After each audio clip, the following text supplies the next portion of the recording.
శ్రీశైలానికి వెళ్లే దారిలో ఉన్నటువంటి మరొక జలతీర్థం పాలధార పంచదార. ఇది అటకేశ్వరానికి ఎదురుగా 160 మెట్లు దిగి ఇక్కడికి చేరుకోవచ్చు. పాలధార పరమేశ్వరుని పాలభాగం నుండి వెలువడింది కనుక పాలధార అని, పంచముఖాల నుండి వెలువడింది కాబట్టి పంచదార అని అంటారు. ఈ పాలధార పంచదార తీర్థ ప్రదేశంలోనే పూర్వం ఆదిశంకరాచార్యుల వారు ధ్యానం చేసేవారని, ఇక్కడే ఆయన శివానంద లహరి అనే గ్రంథాన్ని రచించారని, అలాగే మల్లికార్జున స్వామికి పద్యాలతో కీర్తించేవారని చెబుతారు. ఈ ప్రదేశాన్ని గురించి స్కంద పురాణంలో కూడా తెలియజేయడం జరిగింది. ప్రస్తుతం ఈ ప్రదేశాన్ని చూస్తే నిజంగా అంత ప్రాముఖ్యత ఉన్నదా అనిపిస్తుంది.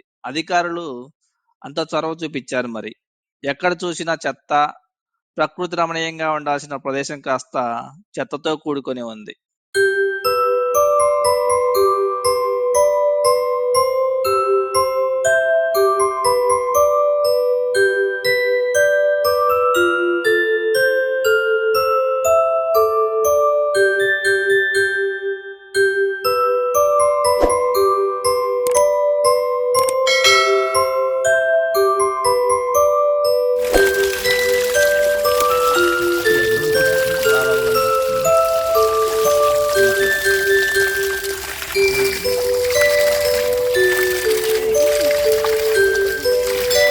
Subscribe now and press the bell icon.